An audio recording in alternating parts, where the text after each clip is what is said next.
Hello, and welcome to another in the series called Let's Ask. Let's Ask is the forum where you are able to ask any question that is on your mind and be sure to get an answer directly from the Bible. Today, we are so fortunate to have Brother Jason Smith with us. Welcome, Brother Jason. You can get more information about materials produced by Brother Jason at asitreads.com. Asitreads.com. He has several articles there. And also, I believe you have several presentation on the YouTube channel for Exposing Truth Ministries. So you're no stranger to us here at Exposing Truth Ministries. Today, you're in the hot seat, Brother Jason. I've been hearing so much about lunar Sabbath. Lunar Sabbath, the 7-day Sabbath is no longer valid. And tell me something. Is the seventh day Sabbath based on the lunar cycle? Okay, here we go. A lot of people have been asking that, and my answer is no. But in order to explain it, we're going to have to go into the Bible and even do a little bit of math. And I thought it might be helpful if we have a PowerPoint to go along with it. So I'm not all that great technologically, but I'm going to try to share the screen here, and we'll move forward from there. All right. Okay. Well, that's a great question. Is the seventh day Sabbath based on the lunar cycle? Well, a lot of people these days have been asking that question, and we deserve a Bible answer. Now, I'm not all that great technologically speaking, but I'm going to try to share this PowerPoint, and we're going to have to do a little bit of math to try to get to the Bible answer. So let's begin. Is the seventh day Sabbath based on a lunar cycle? What we're really asking here is, how do we tell time from the Bible? Well, in Genesis chapter 1, beginning with verse 1 down to 5, we read, "In the beginning, God created the heaven and the earth was without form and void, and darkness was upon the face of the deep, and the Spirit of God moved upon the face of the waters. And God said, Let there be light, and there was light. And God saw the light, that it was good. And God divided the light from the darkness. And God called the light day, and the darkness he called night. And the evening and the morning were the first day." Now, there are a few points we want to bring out here. The first thing is that the darkness was there first, and God brought the light. The next point is that there are actually two definitions for the word day that we see in this passage. There is the light portion that is called day, but then there is also the evening and the morning that are called the first day. So when we see the word day in the Bible, we can be referring to a light portion, or we can be talking about the light portion and the dark portion called the evening and the morning, with the dark portion actually starting first. And there we're dealing with a sequence, the first day or the second day or the third day. And if you read the Genesis narrative, you will see that is the way that it speaks. Now, another important verse here in terms of how we tell time is Genesis 1, verse 14. And I'm actually quoting this in the NIV because I believe they give a little better translation of a Hebrew word called moedim, which means an appointed gathering place or time. And it's most frequently used for religious gatherings. So Genesis 1:14 says, "And God said, Let there be lights in the vault of the sky to separate the day from the night, and let them serve as signs to mark sacred times and days and years." So here we're seeing that God created two great lights, if you keep reading, and these are to help us tell the day from the night, and they also serve as signs or markers for these gathering times and for days and years. So we tell time by the movement of the planetary bodies. Continuing on, Genesis 2, verse 2 and 3, this is the first and only explicit sacred time mentioned in the Genesis narrative.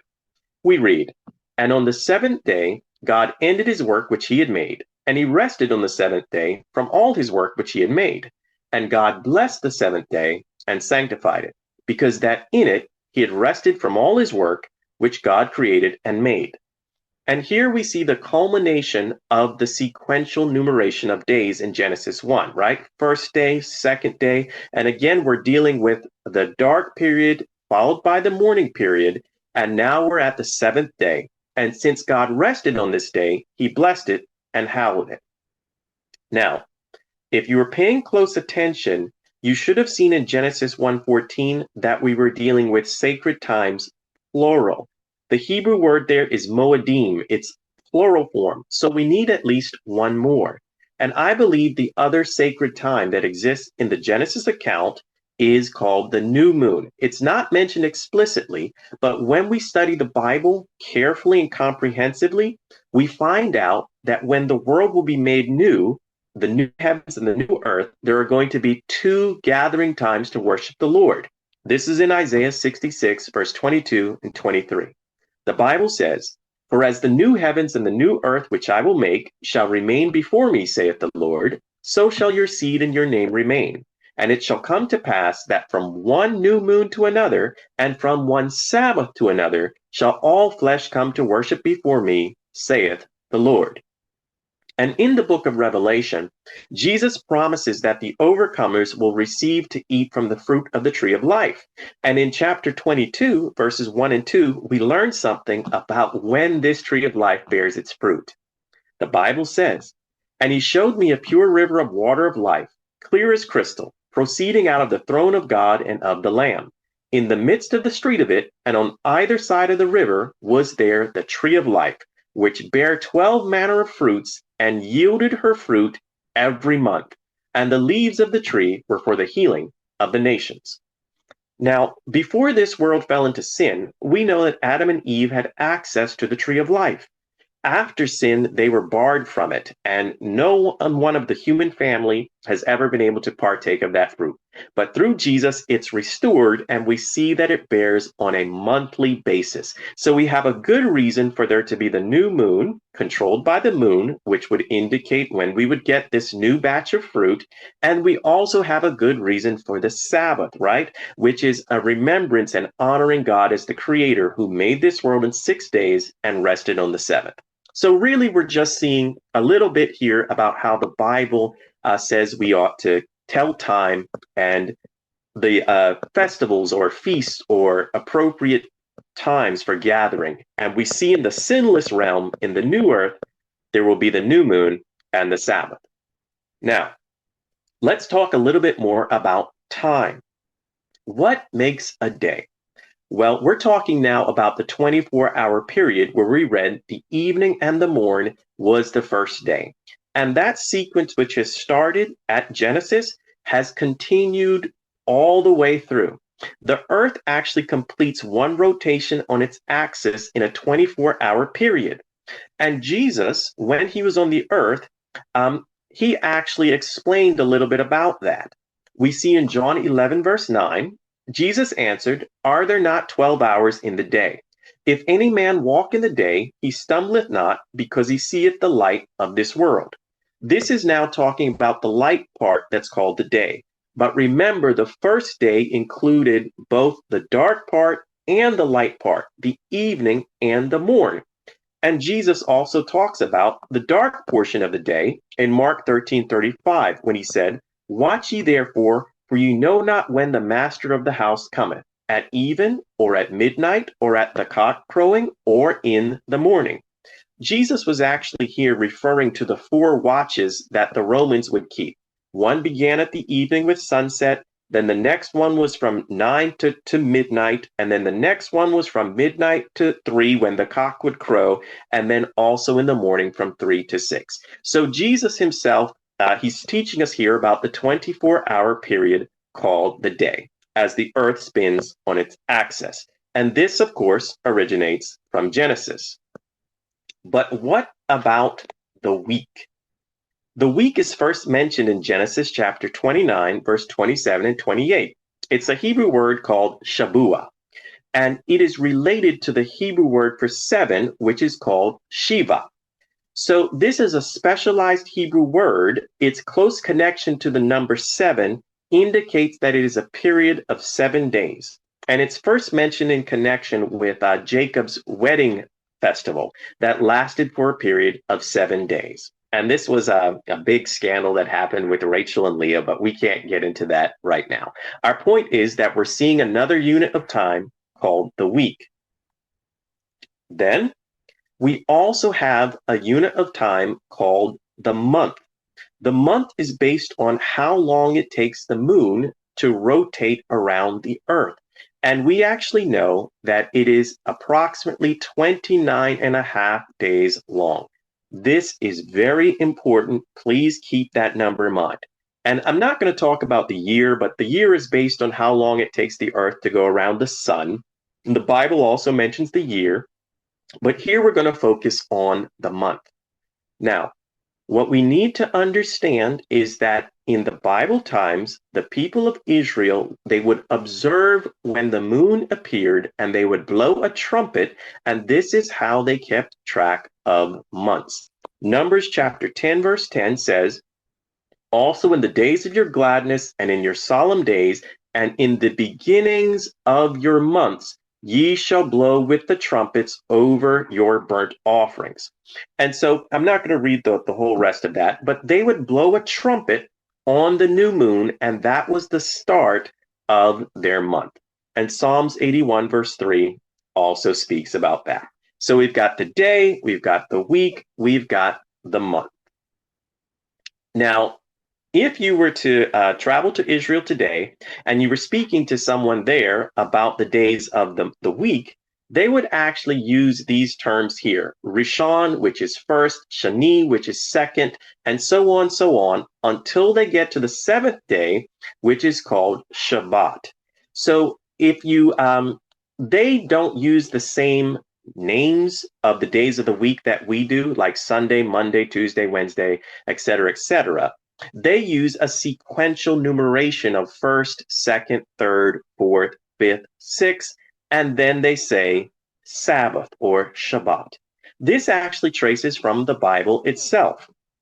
In Matthew 28, verse 1, it's talking about when Jesus rose from the grave, and it says in Greek, Mion Sabbaton. And that literally translates as the first of the Sabbath, or the first day of the week. You see, the Sabbath was considered the culmination, like the king of all the days of the week. And all of the other days were named in relationship to the Sabbath, like the first day toward the Sabbath, or the second day towards the Sabbath. In fact, in Mark 15:42, there are two words, paraskiu and prosabbaton. These are the words that were used for the sixth day of the week, called the preparation or before Sabbath. So the week, with its culminating seventh-day Sabbath, was always mentioned in a sequence of numbers in the Bible and according to our Jewish friends. Now, here's where things start getting a little complex, because there are people who are coming along and they're going against the whole weight of Bible history and the whole weight of tradition and understanding that the Jewish people have had for millennium. And they are saying, no, no, no.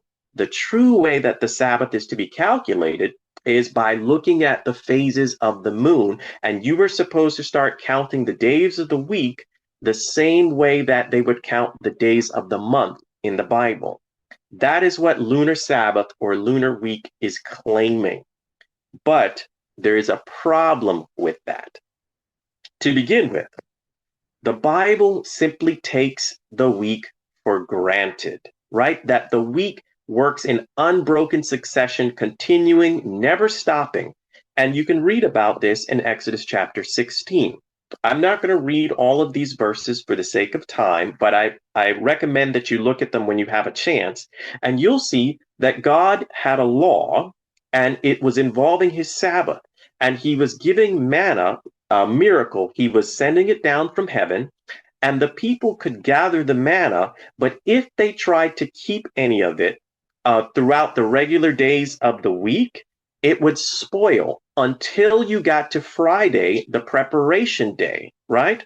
And then on that day, God told them to gather a double portion and to keep it overnight. and it would not spoil. And that is because there was no manna that would fall on the seventh day Sabbath. So the people couldn't go out to gather it. And this was a miracle that God did for 40 years of no manna on the Sabbath. And it would spoil on Sunday, Monday, Tuesday, Wednesday, Thursday if you kept it overnight. But then on Friday, the preparation day, if you gathered the extra portion of manna and preserved it, it would not spoil. And this is something that just continued in unbroken succession. And this is a problem for lunar Sabbatarian theory. Okay? Now, up on the screen right now is how the seventh day Sabbath works according to the Bible. You see the phases of the moon there, and the numbers just represent the days of the week. So, in this first part of the chart, we're going to say that, okay, the first day of the week just so happens to align with when there is the new moon conjunction. And as you count the days, you see 1, 2, 3, 4, 5, 6, 7, you come to a seventh day Sabbath. Then you count again 1, 2, 3, 4, 5, 6, 7, you come to a seventh day Sabbath. And you can keep on going and you keep on going. And as we shift over into the next month, right, the lunar month, we see that there's no break in the series of numbers. It's 1, 2, 3, 4, 5, 6, 7. And so the seventh day Sabbath, it is operating consecutively, but independently of the lunar cycle. That is the way it works in the Bible according to the Exodus 16 story. Now, Israel is God's witness according to Isaiah chapter 43. And if we actually look into some of their teachings, this is a teaching from Beth Shammai. That was one of the school of the Pharisees that existed in Jesus's day. Shammai was a Pharisee who lived from about, I think it's 50 BC to around 30 AD. So he was actually on the earth when Jesus was here. Well, under his school of the Pharisees, they actually talked about what to do if the new moon fell on a Sabbath. That is completely impossible for a lunar Sabbath theory. That just does not align. But Israel is a witness because they had rules about what they would do in their traditional views if the seventh day Sabbath and the new moon happened at the same time. Also, in the Talmud, which is the written record of their oral traditions, they actually had rules about what they would do if the 16th day of the first month fell on a Sabbath. And again, that is completely impossible in lunar Sabbath theory. So we're just seeing that the witness of the people of Israel, the Jews, does not align with lunar Sabbatarian theory. You see, again, if you remember, I mentioned to you that a lunar month, if you're watching the moon, on average, it is 29.5 days before the moon will hit the conjunction again.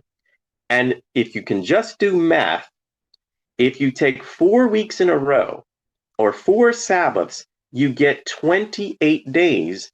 And every time after the 4th Sabbath, you are going to have 1 or 2 days left over before you're going to see the new moon conjunction again. And so they would wait to see the sliver first appear and they'd blow the trumpets. And so you're going to have this little gap of a couple days here. And this, the Bible knows nothing about this. So lunar Sabbath theory is not supported. There's no rule about what to do on these days in the scripture. In fact, and this is a bit of silliness here, I've got something called the Department of Redundancy Department. According to lunar Sabbatarians, the seventh day Sabbath is always going to be on the 8th, the 15th, the 22nd, and the 29th days of the month. Because remember, they start the weekly count and the monthly count at the same time when they see the new moon. And so they say that the dates of the Sabbath are always going to be the same every month. Well, if that was the case, if the Sabbath was always on the 15th of the month and on the 22nd of the month, then why would God have to tell his people in Leviticus 23, verse 39, that they needed to have a Sabbath on the 15th day of the 7th month? That would already be a Sabbath. And so we're seeing this would be redundant. Why tell them to have this Sabbath on the 15th if, according to lunar Sabbatarians, it was already a Sabbath? So that's another line of Bible evidence that doesn't mesh with lunar Sabbath theory. But here are the big ones. And again, this is probably the longest answers to let us ask, but this is a kind of big subject and we really need to dig into it. If you read in Leviticus chapter 23, starting with verse 6, you'll learn about something called the Feast of Unleavened Bread. Okay? It started on the 15th day of the first month, and it was a 7-day long festival. Well, on its second day, they would do something called wave the sheaf offering. That was the day after the Sabbath. And then there started a count of 50 days. In Leviticus 23, it says, from the morrow after the Sabbath, from the day ye bought the sheaf of the wave offering, 7 Sabbath shall be complete. Even unto the morrow after the 7th Sabbath shall ye number 50 days. In elsewhere in the Torah, that same period, the 7 Sabbaths being completed, is called 7 weeks, okay, or your weeks. So we're talking about 7 weeks plus 1 day to get you to the 50th day, and that is when they would have a feast called Pentecost, which is from the Greek Pentakonta, which literally means 50. So we're dealing with a period here of 50 days, 7 Sabbaths plus 1 day, or 7 weeks plus 1 day to get you to the Pentecost. And this is a problem for lunar Sabbatarians. Here we can see a little example of how their calendar works. As I mentioned earlier, you see that they have their Sabbath is always on the 8th, the 15th, the 22nd, and the 29th, because they're using the moon to start the days of the month and the days of the week. But if you do this chart, if you do your calendation this way, you're going to have a problem because 7 Sabbaths are not completed by the time you have 50 days. And here on the side, you can see I put in red in brackets the Sabbaths according to that system. And then in regular parentheses in purple are the numbers of the day count. And so the first Sabbath that would happen would be the 22nd, right? That is the count of days that has gone by is 7 days. Then the second Sabbath would be the 29th, and then that's 14 days. And then you have the third Sabbath, the fourth Sabbath, the fifth Sabbath, the sixth Sabbath, and we're at 44 days of the count. And then as we keep moving forward today, 45, 46, 47, 48, 49, 50, we have a problem because that 7th Sabbath, remember they say it's always on the 8th or the 15th, the 22nd or the 29th, that 7th Sabbath were 2 days short. And this is again because a week of 7 days, right? 4 of them, that would be 28 days. But in a lunar system, you were always left with a day or 2 days left over. And so you cannot achieve that count. This is the death knell of lunar Sabbath theory. Even more so, the Bible uses weeks as a measurement of time in way greater numbers than 4. For lunar Sabbatarians, you can only have 4 in a row before you have a break of 1 or 2 days. That are those counted as days of the week? Are they counted as non-working days or working days? No, the Bible knows nothing about that. It's a rule that they've made up. Rather, the Bible shows that weeks operate in unbroken succession, and so do Seventh-day Sabbaths. They work in unbroken succession. There's a prophecy in Daniel 9 where we learn that 70 weeks equals 490 prophetic days, which is symbolic of 490 actual years.